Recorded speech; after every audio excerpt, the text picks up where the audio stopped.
بھارتی جنگی جنون اور آبی دہشت گردی نے اب عالمی ضمیر جھنجھوڑنا شروع کر دیا ہے اور امریکہ سمیت تمام ممالک کی آنکھیں آہستہ آہستہ کھلنا شروع ہو گئی ہیں اور اب پوری دنیا کو یہ نظر آنے لگا ہے کہ اگر دو ایٹمی طاقتوں کے درمیان جنگ ہوئی تو پھر وہ کہاں تک جائے گی اور جنگ کی تباہی اور آگ کہاں کہاں تک پہنچے گی۔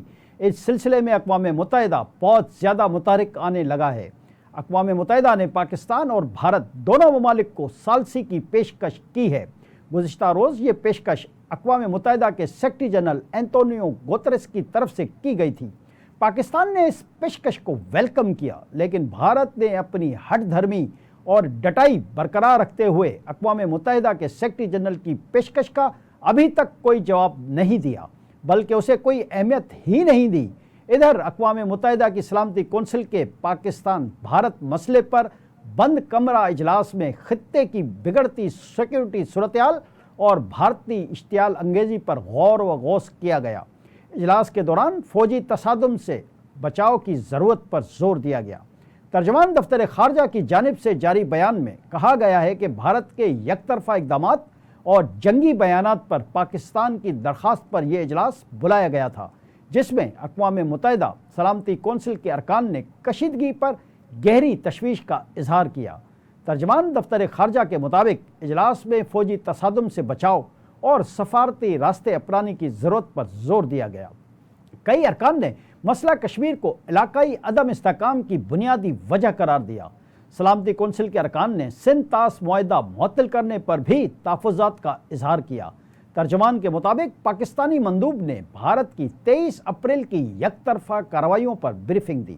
انٹیلیجنس اطلاعات میں بھارت کی ممکنہ عسکری کارروائی کا خدشہ ظاہر کیا گیا اور کہا گیا کہ پاکستان اپنی خود مختاری کے دفاع کے لیے مکمل طور پر تیار ہے۔ ترجمان دفتر خارجہ کا کہنا تھا کہ مسئلہ کشمیر کو اقوام متحدہ کی قراردادوں اور کشمیری عوام کی خواہشات کے مطابق حل ہونا چاہیے۔ بھارت کے اشتعال انگیز اقدامات کے سنگین نتائج ہو سکتے ہیں۔ دفتر خارجہ کے ترجمان نے کہا کہ جارحیت کی صورت میں پاکستان اقوام متحدہ کے چارٹر کے تحت دفاع کا حق رکھتا ہے۔